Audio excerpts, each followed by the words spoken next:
Hello, namaste. Welcome back to my channel samanavlog. So long time पछि म video बनाउँदैछु. So यो video चाहिँ के होला? Any guess? के होला? SHEIN हल एकदम फेमस भइसक्यो SHEIN। अब यसको चाहिँ जापानमा पसलहरू पनि खोलिसकेको छ। टोकियो, ओसाका कता कता खोलिरहेको छ हैन। सो हाम्रो बस्ने ठाउँमा चाहिँ खोलेको छैन सिजोकामा। अनि सो मैले चाहिँ अनलाइन सपिङ गरेको छु। अनि यसमा चाहिँ अब हाई क्वालिटी, लो क्वालिटी सबै क्वालिटीको लुगाहरू, अब मेकअप प्रोडक्टहरू, अझ त्यहाँ चाहिँ मेकअप प्रोडक्टहरू पनि आइसक्यो हैन, SHEIN ग्ल्याम भनेर। सो मैले चाहिँ रिसेन्टली SHEIN सपिङ गरेको छु। यो चाहिँ मेरो SHEINबाट सपिङ गरेको सामान हो। यसो मैले ओपन गरेर हेरिसकेको छु हैन। अब म देखाउँछु है त, अनि देखाउँछु है त मैले के लेखेको छु। फर्स्टमा चाहिँ म टी सर्ट देखाउँछु लुगा हैन। यसमा चाहिँ मैले यो ब्ल्याक कलरको टी सर्ट लिएको छु। क्रप टप टी सर्ट हो। अनि यो चाहिँ डेजी भन्नेबाट लिएको मैले। अनि यो चाहिँ मैले चाहिँ एल साइज लिनुपर्ने, मैले चाहिँ एम साइज लिएको हैन। अलिकति छोटो हुन्छ र हल्का अस्ति एकचोटि चाहिँ म अलिकति दुब्लाको भएर चाहिँ ठिक्क भएको थियो। अझै फेरि मोटाको छु, त्यही भएर मलाई हल्का सानो हुन्छ। अनि यो चाहिँ मैले केमा लाउँ, यसको अरू कलरहरू पनि छ। अनि यसमा कस्तो राम्रो युज पनि दिएको छ, टाइम फर ह्याप्पिनेस हैन, टुमारो एन्ड टुडे भनेर। अनि यो चाहिँ मैले एम साइजको लिएँ। म चाहिँ अलिकति मोटी भएको भएर मैले एल साइज लिनुपर्ने, यो मैले मिस्टेक गरेँ, केही पनि छैन यो हैन। एउटा टी सर्ट भयो। नेक्स्ट म देखाउँछु, बेकारमा मैले पैसा हालेँ यसमा हैन। तर मैले रिभ्यू यसमा चाहिँ SHEINमा चाहिँ के छ भने रिभ्यूहरू चाहिँ एकदमै धेरै हेर्नुपर्छ है। तर कुनै कुनै हेर्दा पनि आफूले मिस्टेक हुन्छ कि। जस्तै अब मैले यो वान पिस लिएको छु हैन, मलाई एकदमै मन परेको थियो कि यसको कलर हैन, यो फ्लावर प्रिन्ट गरेको, पछाडि यस्तो इलास्टिक भएको, अनि यो डोरीवाला यसरी बान्ने हो नि त यो। अनि यो मलाई एकदमै मन परेको थियो है। अनि मलाई कलर पनि कस्तो राम्रो लाग्यो कि, समर टाइममा एकदमै राम्रो देख्छ नि त यस्तो कलर, पिङ्क वाइट हैन, कलरफुल छ नि त। त्यही भएर यो मैले लिएको। अनि मलाई चाहिँ के सोच भयो भने, अब म हल्का मोटी छु। अस्ति नै मैले टी सर्ट लिँदाखेरि त एम साइज लिँदाखेरि चाहिँ अलिकति टाइट भयो, छोटो पनि भयो। त्यही भएर म चाहिँ अब एल साइज लिन्छु भनेर प्याट्टी भयो एल साइज लिएँ मैले। तर मलाई के भयो, ठुलो भयो यस्तो। यो मलाई यो माथिपट्टिको चाहिँ हल्का ठुलो भयो हैन।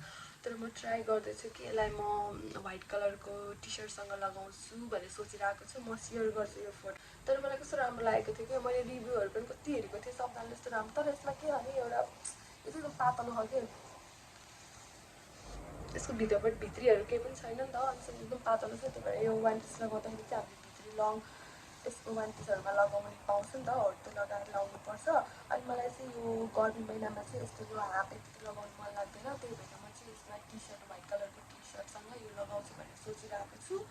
सो आई होप के हुन्छ अब हेरौँ न। तर मलाई यो लुगा चाहिँ एकदम मन परेको थियो कि।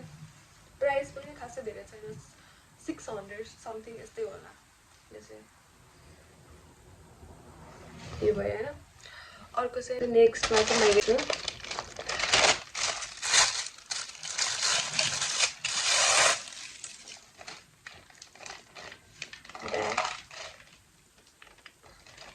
अब SHEINको यो 400 हो कि कतिको हो होइन। अनि अब यस्तो त SHEINको क्वालिटी त यसो हेरेर कहिले काहीँको लागि बोक्नको लागि चाहिँ यो ठिक हुन्छ होइन। तर धेरै अब हाई क्वालिटीको पनि हुन्छ। तर कहिले काहीँ अब आफूलाई फेरि बोक्नको लागि चाहिँ SHEIN चाहिँ ठिकै छ, लो क्वालिटीको भए पनि। यसो अहिले एकदम चलिरहेको ब्याग हो होइन, मलाई एकदम बोक्नु मन लागिरहेको थियो। अनि सो भित्र पनि आएर भित्रपट्टि चाहिँ केही पनि छैन, सिर्फ यो एउटा चेन मात्र छ। यसरी चेन लगाउने ठिकै छ। मैले भर्खर ओपन गरेको है, मैले हेरेको पनि थिएन राम्रोसँग, बाहिरबाट मात्र यसो हेरेको थिएँ। अनि यसको डिजाइन चाहिँ यस्तो गरेको डिजाइन छ, एकदम यस्तो डिजाइन चेनमा, यस्तो डिजाइन चेनको। यसमा चाहिँ यो व्हाइट राम्रो देख्छ कि भनेर मैले चाहिँ यो व्हाइट कलरको लिएको। ठिकै छ, तर व्हाइट कलरको पनि बोक्दाखेरि राम्रै देख्छ होइन। धेरै राम्रो छ चाहिँ भन्दैन, तर ठिकै छ, कहिले काहीँ युजको लागि चाहिँ ठिकै छ SHEIN। एउटा चाहिँ हो। नेक्स्ट मैले फेरि अर्को पनि ब्याग लिएको छु। यो चाहिँ यस्तो टाइपको ब्याग, मिनी ब्याग हो। अनि पहिला सुरुमा जापान आउने बेला चाहिँ मैले पनि यस्तै एउटा ब्याग लिएको थिएँ क्या। अनि त्यसमा चाहिँ अब जस्तै यो ब्याग बोकेर हिँड्नु भन्दा चाहिँ यो ब्याग चाहिँ यसमा चाहिँ मोबाइलहरू, आफ्नो कार्डहरू पनि सबै राम्रोसँग अट्छ नि त, अनि त्यही भएर मैले चाहिँ खास गरी मोबाइल राख्नको लागि यसमा चाहिँ यो यस्तो छ, यसले यो अड्काउने यस्तो पनि छ, यो छ। यसलाई चाहिँ मलाई कति 800 जति पर्यो होला यो, अनि यसको क्वालिटी पनि राम्रो छ, त्योभन्दा यो अलि राम्रो छ होइन। अनि यसमा चाहिँ यो मिनी पकेट छ एउटा, दुईटा, तीनटा। यसमा चाहिँ अब मोबाइलहरू राख्दा नि भयो होइन, यता जुन एउटा दुईटा जतिवटा मोबाइल राखे पनि भयो। अनि यसमा चाहिँ आफ्नो कार्डहरू राखे भयो, एकदम राम्रो रहेछ यो चाहिँ। तर यो चाहिँ सायद जान्छ, अहिले गइसक्यो यस्तो। अनि बटमवाला छ सेफ, अनि यो अड्काउनको लागि पनि छ होइन, यस्तो हुकले यसरी यता कुनामा अड्काउने हो। यो चाहिँ मलाई पहिलेदेखिबाट नै मैले यो चाहिँ विस लिस्टमा राखिरहेको थिएँ होइन, लिन्छु भनेर। अनि मैले रिभ्यूहरू पनि एकदम हेरेको थिएँ, अनि रिभ्यू पनि एकदम राम्रो लागेको थियो होइन त्यहाँ। अनि यो चाहिँ कलरमा दुईटा मात्र थियो, ब्ल्याक र अनि यो व्हाइट कलरमा एभाइलेबल थियो। अनि मैले चाहिँ ब्ल्याक कलर चाहिँ थिएन, अनि यो कलर चाहिँ मलाई राम्रो लाग्यो, सो मैले चाहिँ यो कलर लिएको। यो ब्याग चाहिँ मलाई एकदम मन पर्यो है, त्यो अर्को भन्दा यो व्हाइट भन्दा चाहिँ यो व्हाइटको कम्पेयर गर्नुभन्दा यो चाहिँ एकदम राम्रो छ, यो ब्याग चाहिँ मलाई एकदम मन। अनि अर्को नेक्स्ट चाहिँ मैले यो लिएको थिएँ होइन, यो जस्तै अब हामीले क्रप टी सर्टहरू लगाउँदाखेरि, वान पिस लगाउँदाखेरि चाहिँ अनि यो युज गर्दाखेरि चाहिँ सजिलो हुन्छ होला भनेर मैले चाहिँ यो लिएको। अनि यसको चाहिँ साइज थिएन होला, एल साइज र एम साइजमा त समथिङ यस्तो के थियो होइन। अनि यसको प्राइस चाहिँ 334 रुपिस पर्यो मलाई होइन। तर मैले एक्चुअली युज गरेको छैन, तर जस्ट मैले हेरेको छु। आई होप यो मलाई चाहिँ फिट होस् होइन, राम्रो होस्। तर म युज गरेर भन्छु कस्तो हुन्छ भनेर। एउटा चाहिँ यो लिएको छु मैले, तर यसको यो गम छ नि त, यो यस्तो यसरी निकाल्ने यो गम चाहिँ यस्तो च्याप टाँसिन्छ क्या पुरा, सायद अब राम्रोसँग अडिन्छ होला जस्तो लाग्छ मलाई। अनि यो पनि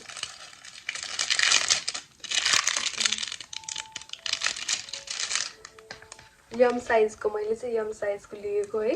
अब ठिक हुन्छ कि हुँदैन थाहा होइन, आयो ठिक होस्। अब वान पिसहरू लगाउँदाखेरि कस्तो हुन्छ म भन्छु।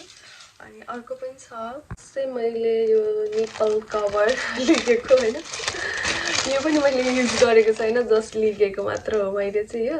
तेरो यो सेम हो, यसमा पनि यस्तै गम छ है, यस्तो गम छ है, त्यही भएर चाहिँ मैले कभर गरेर राखेको छु, युज गरेको छैन। यो साइज चाहिँ मैले बिर्सेँ है, सफ्ट छ एकदम राम्रो छ है, अब युज गरेपछि मात्र थाहा हुन्छ। चाहिँ आई स्याडो प्यालेट हो, मैले चाहिँ यस्तै नै मैले लिन्छु भनेर सोचिरहेको थिएँ होइन, तर लिनु पाएको छैन पुरा यस्तै। तर प्याकेजिङ चाहिँ एकदम राम्रो गरेको रहेछ, आई लाइक दिस। हेरेको छैन आफूले सोचेको जाग्यो होइन, मजाले प्याक गरेको छ कि आइस्याडो यस्तो मेकअपको सामानहरू फुल्छ नि त, अनि त्यही भएर यसको राम्रो रहेछ प्याक गर्ने, यस्तो मजाले प्याक गरेको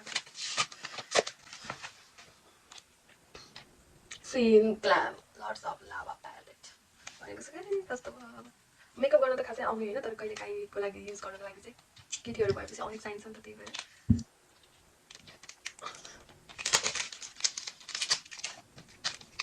कति टाइम लाग्यो हेर्नु मलाई, प्याक गरेर पठाएको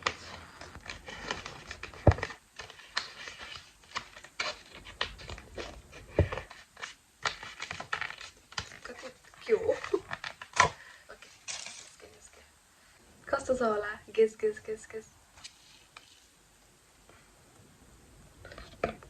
राम्रो छ क्या।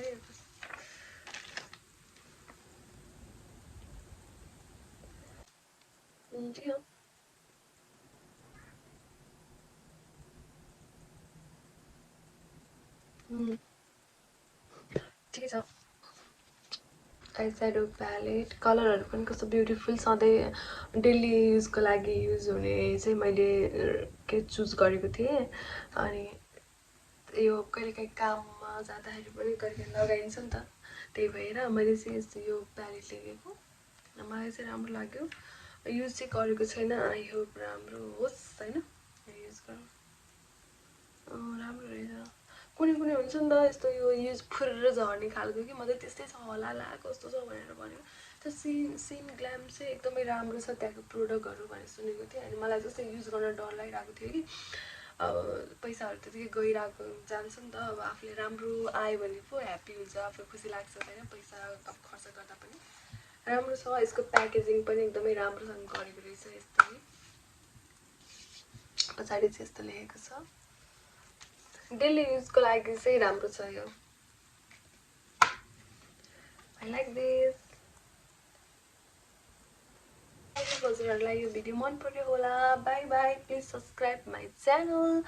अनि यदि हजुरहरूलाई चाहिँ मेरो यो भिडियो राम्रो लाग्यो, हजुरलाई चाहिँ कुन प्रोडक्ट चाहिँ एकदमै राम्रो लाग्यो सिन ग्ल्यामको भनेर चाहिँ कमेन्ट गर्नु होला। सो अहिलेलाई bye bye, thank you for watching.